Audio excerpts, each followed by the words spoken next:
5G बहू। सुमित्रा जी का बेटा था अमित और बहू का नाम था अमृता। सुमित्रा जी की बहू की बातें सुनकर ऐसा लगता था कि जैसे वो बहुत इंटेलिजेंट है, क्योंकि उससे कभी भी कोई भी सवाल पूछो फट से जवाब दे देती थी। अरे भाई, उसके जवाब से तो गूगल भी पीछे रह जाता था। और इसलिए कम से कम सुमित्रा जी के घर में तो किसी को भी गूगल की जरूरत ही नहीं पड़ती थी। जब भी घर में कोई बात चलती, कोई कुछ भी कहता, तो अमृता फट से कह देती, ये तो मेरे साथ भी हुआ था, मुझे इसके बारे में सब मालूम है। एक दिन सुमित्रा जी अमित और अपनी बहू अमृता के साथ अमित की बुआ जी, फूफा जी यानी कि मुकेश और उर्मिला जी के यहाँ पर मिलने के लिए गए। अरे बहुत अच्छा किया अमित बेटा, इतने दिनों के बाद आए हो तुम। हाँ सुमित्रा भाभी, कभी तो आ जाया करिए अपने बच्चों को लेकर।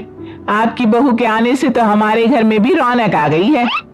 वो क्या है ना, अमित ऑफिस के काम में बहुत बिजी रहता है, इसलिए उसे तो वक्त ही नहीं मिल पाता।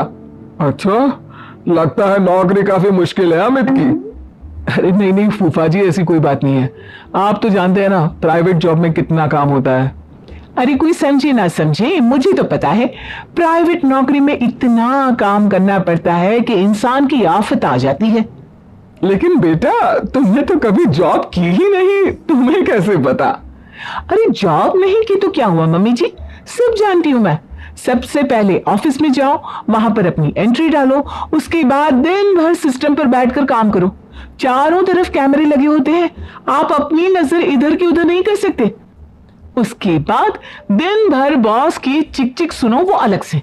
यही सब होता है, मुझे ना सब पता है। अरे बहू रानी तो काफी इंटेलिजेंट है, हर बात की खबर है इसको। थोड़ी देर बाद, अब देखिए सुमित्रा भाभी, इतने दिनों के बाद आई हैं आप, खाना खाकर ही जाना, ऐसे तो मैं आपको जाने नहीं दूंगी। वैसे बुआ जी, खाने में क्या बनाया है? वो क्या है ना बेटा, आज तुम्हारी बुआ जी की तबीयत थोड़ी ठीक नहीं थी, इसलिए हमने सोचा कि जब तुम लोग यहाँ आ जाओगे तो बाहर से खाना मंगवा लेंगे और साथ में बैठकर खाएंगे। लेकिन बस प्रॉब्लम इतनी सी है कि मुझे बाहर से खाना ऑर्डर करना नहीं आता। सोचा जब अमित आएगा तो उसी को बोल दूंगी। अरे मुझे आता है ना, मैं कर देती हूँ ऑर्डर। बताइए क्या क्या मंगाना है आपको? इटालियन, कॉन्टिनेंटल, इंडियन, पंजाबी, सब पता है मुझे। क्या बात है बहू, क्या घर में भी खाना रोज बाहर से ऑर्डर करती हो? अरे नहीं नहीं नहीं बुआ जी, ऐसी कोई बात नहीं है, बस मुझे ना सब पता है। कोई बात नहीं अमृता, मैं अपने फोन से ऑर्डर कर देता हूँ। अरे क्या बात है, आजकल ऑनलाइन डिलीवरी पर कोई ऑफर नहीं चल रहा है, वरना काफी पैसे बच जाते। कैसी बात करते हैं अमित, मैं कह रही हूँ ना मुझे सब पता है। मुझे एक बहुत अच्छा ऑनलाइन डिलीवरी वाला मालूम है, जहां पर 50% ऑफ मिल जाएगा। और आज तो वैसे भी फ्राइडे है ना, फ्राइडे को तो उस पर 50-70% ऑफर मिलता ही मिलता है। अरे क्या बात है, इसके बारे में तो मुझे पता ही नहीं था। अरे बेटा, जिस चीज के बारे में किसी को पता नहीं होता, हमारी बहू को पता होता है। एक काम कर, तू उसी को ऑर्डर करने दे। क्या बात है अमृता बेटा, तुम तो बहुत इंटेलिजेंट हो, सब कुछ जानती हो। कुछ दिनों के बाद सुमित्रा जी की कुछ सहेलियां उनसे मिलने के लिए आती हैं। अरे सुमित्रा बहन कैसी हो, बहू कैसी है तुम्हारी? अरे पूछिए मत, बहुत इंटेलिजेंट है मेरी बहू, सब कुछ जानती है। क्या बात है, बहू के आने के बाद तो औरतें दुखी हो जाती हैं, लेकिन तुम तो बहुत खुश लग रही हो। वो क्या है ना, मेरी बहू है ही इतनी अच्छी। अरे तो बुलाओ ना, हमारे साथ बैठेगी, बातें करेंगी तो हमें भी अच्छा लगेगा। सुमित्रा जी अमृता को बाहर बुलाती हैं और उसके बाद सब लोग बातें करने लगते हैं। क्या बताऊं, कुछ दिनों से घुटनों में इतना दर्द हो रहा है कि चला भी नहीं जाता। अब बुढ़ापे में तो ये सब चलता ही रहता है, क्या कर सकते हैं।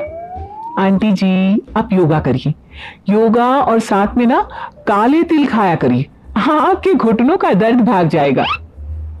लेकिन तुमको ये सब कैसे पता बेटा?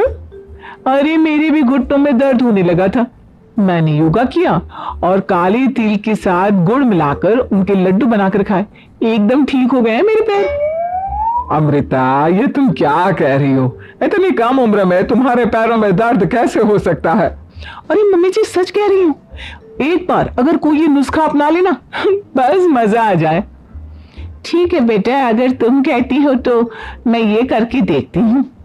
मुझे सब पता है आंटी जी, ये मेरे साथ हो चुका है, इसीलिए तो बता रही हूँ मैं आपको, ऐसे नहीं बताती किसी को। कुछ दिनों के बाद अमित अमृता को अपने दोस्तों के साथ घूमने के लिए ले जाता है। क्या यार, क्या जिंदगी हो गई है। सारा दिन ऑफिस का काम करते रहो, अपनी हेल्थ पर तो ध्यान ही नहीं दे सकते। अरे क्यों नहीं दे सकते अपनी हेल्थ पर ध्यान, सब दे सकते हैं। इंसान चाहे तो कुछ भी कर सकता है। क्या बात है भाभी, आप इतनी श्योरिटी के साथ कैसे कह सकती हैं? अरे आजकल ना एक से एक एप्लीकेशन है मार्केट में, और जानते उसमें कुछ एक्सरसाइज तो ऐसी बताते हैं जिन्हें आप अपने ऑफिस में बैठे बैठे, मेरा मतलब लैपटॉप पर काम करते करते भी कर सकते हैं। अमृता, ऐसी एक्सरसाइज के बारे में तो मुझे भी नहीं पता था, तुम्हें कैसे मालूम? अरे मुझे सब पता है, हर चीज की खबर रखती हूँ मैं, जानते हैं ना आप। लेकिन ऐसी कौन सी एप्लीकेशन है और ऐसी कौन सी एक्सरसाइज है भाभी? एक मिनट, मैं आपको अपने मोबाइल में दिखाती हूँ। अरे वाकई में भाभी तो सही कह रही है। देखो यार, इसमें कितनी अच्छी एक्सरसाइज दिखाई गई है। अपनी चेयर पर बैठे बैठे एक्सरसाइज भी कर लो, काम भी और हेल्थ भी। वाह भाभी वाह, मजा आ गया। लेकिन अमृता, तुम्हें इस बारे में कैसे पता? अब मेरे साथ जो चीज हो चुकी है उसके बारे में तो मुझे पता होगा ही ना अमित। मतलब तुम कब ऑफिस में काम करने गई जो तुमने ऑफिस करते करते एक्सरसाइज की? मैं जो किचन में काम करती हूँ अमित, घर के काम, वो किसी ऑफिस के काम से काम है क्या? बस मैं भी वो सब करते करते इनमें से कुछ एक्सरसाइज ट्राई कर लेती हूँ, इसीलिए मुझे सब पता है। सही है यार, तुम तो बहुत इंटेलिजेंट हो। कुछ दिनों के बाद ये क्या है? एक दोस्त ने मेरे साथ एक मजाक किया है, लेकिन समझ में ही नहीं आ रहा। अरे बेटा, तो अमृता से पूछ लेना, उसके पास कोई ना कोई जवाब जरूर होगा। ठीक कहती है मम्मी जी, मैं सब जानती हूँ।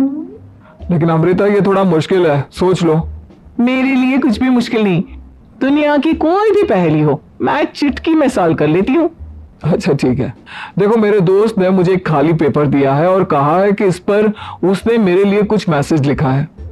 अब एक बात बताओ यार, खाली पेपर पर जिस पर कुछ भी नहीं लिखा हुआ, उसे मैं कैसे पढ़कर बताऊं? अरे बस इतनी सी बात, इसे तो मैं चुटकियों में सॉल्व कर दूंगी अमित। लेकिन कैसे बहू? इस पेपर पर तो वाकई में कुछ नहीं लिखा हुआ, एकदम खाली पेपर है, कैसे, क्या पढ़ोगी तुम? अमित, एक छोटा सा काम करो, जल्दी से एक मोमबत्ती लेकर आओ। अरे बहू, पेपर में आग लगाने का इरादा है क्या? नहीं मम्मी जी, इस पेपर पर अमित के दोस्त का लिखा हुआ मैसेज पढ़ने का इरादा है। अमित कैंडल लेकर आता है। अब ना बस इस पेपर को धीरे धीरे कैंडल के ऊपर घुमाते रहो, देखना 2 ही मिनट में मैसेज आपकी आंखों के सामने होगा। अच्छा ठीक है, मैं ऐसा करके देखता हूं। 2 मिनट के बाद, अरे वाकई में इस पर तो अक्षर बनने लगे, लेकिन ये हुआ कैसे? और अमृता, तुम्हें कैसे पता? बात सिंपल है मम्मी जी, अमित के दोस्त ने नींबू के रस से मैसेज लिखकर उसे सुखा दिया। आप अगर मैसेज पढ़ना हो ना तो पेपर को आग के सामने ले जाओ और लेटर्स अपने आप उभर कर आ जाते हैं। वाह बहू, लेकिन तुम ये सब कैसे जानती हो? अरे मम्मी जी, जब मैं छोटी थी ना तो अपनी सहेलियों के साथ ऐसे ही गेम खेला करती थी। ये तो मेरे साथ कितनी बार हो चुका है, मुझे सब पता है। थैंक यू यार अमृता, तुम्हारी वजह से हमें कुछ भी सोचने की जरूरत ही नहीं पड़ती, तुम सब कुछ बता देती हो। कुछ दिनों के बाद सुमित्रा जी को अमृता के प्रेग्नेंट होने की खुशखबरी मिलती है और सुमित्रा जी अमृता को डॉक्टर के यहाँ लेकर जाती है। देखिए सुमित्रा जी, आपकी बहू की तबीयत बिल्कुल ठीक है, किसी भी तरह की चिंता करने की कोई जरूरत नहीं है। लेकिन हाँ, उनको आयरन वाली डाइट खाने की बहुत जरूरत है। ठीक है डॉक्टर साहब, आप बता दीजिए मैं अपनी बहू को क्या क्या खिलाऊं ताकि उसकी तबीयत ठीक रहे और आने वाले बच्चे की भी। अरे मम्मी जी, इसमें डॉक्टर से पूछने की क्या जरूरत है? किशमिश है, अनार है, पालक है, ये सब खाना चाहिए, आयरन का लेवल बिल्कुल बराबर रहता है। अरे वाह, आपकी बहू तो सब कुछ पहले से ही जानती है। ये तो बहुत अच्छी बात है। देखो, आयरन के साथ तुम्हें कैल्शियम भी खाना होगा। जानती हूं मैं, अगर आयरन की खाली सप्लीमेंट लेते हैं और कैल्शियम नहीं लेते तो बॉडी उसे अच्छे से एब्जॉर्ब नहीं कर पाती। सब पता है मुझे। बहू ये भी मालूम है? हाँ मम्मी जी, आप तो जानती है ना, मुझे सब पता है। आपकी बहू की बातें सुनकर अच्छा लग रहा है। मुझे ऐसी बहुत कम लड़कियां मिलती हैं जिन्हें इतनी नॉलेज होती है, सारे सवालों के जवाब देती है। और हमारे इंडिया में तो वैसे भी हालात बहुत खराब है। बिल्कुल ठीक कह रहे हैं आप डॉक्टर साहब, लेकिन मैं उन लड़कियों की तरह नहीं हूँ। बहुत ख्याल रखती हूँ मैं हर चीज का। और जानती हैं आप, हमारे घर में तो किसी को किसी चीज के बारे में गूगल करने की जरूरत ही नहीं पड़ती। बिल्कुल ठीक कह रही है अमृता। अरे कुछ भी पूछ लो, इसे सब पता होता है। अरे वाह, तुम तो बड़ी कमाल की लड़की हो। चलो, ये तो बहुत अच्छी बात है, लेकिन फिर भी डॉक्टर की सलाह पर पूरा ध्यान देना चाहिए। वैसे क्या चाहिए तुम्हें, बेटा या बेटी? अरे डॉक्टर साहब, कुछ भी हो जाए, बस बच्चा अच्छे से हो जाना चाहिए। मुझे तो दोनों में से किसी से कोई भी परेशानी नहीं। और सुमित्रा जी, आप? डॉक्टर मैडम, मुझे तो लड़के और लड़की में कभी भेद करने की आदत ही नहीं है। पोता या पोती, मेरे लिए तो दोनों एक बराबर है। सुनकर अच्छा लगा। वैसे आप जानती हैं, हमारे यहाँ पर तो लोगों को बड़ी बेचैनी रहती है ये जानने की कि पेट में लड़का है या लड़की, लेकिन विदेशों में ऐसा नहीं होता। हाँ, वहां पर तो सब कुछ पहले से ही बता देते हैं ना। ये भी कोई बात हुई भला? लेकिन तुम्हें कैसे पता कि वहां पर सब कुछ पहले ही बता देते हैं? अच्छा, हाँ, तुम तो सब कुछ पहले से ही जानती हो ना। तुम्हारे साथ तो सब कुछ पहले से ही हो चुका होता है। नहीं मम्मी जी, ये तो मेरे साथ पहली बार हो रहा है, इसलिए मैं ये डायलॉग नहीं बोल सकती। अमृता की बात सुनकर सुमित्रा और डॉक्टर दोनों हंसने लगते हैं।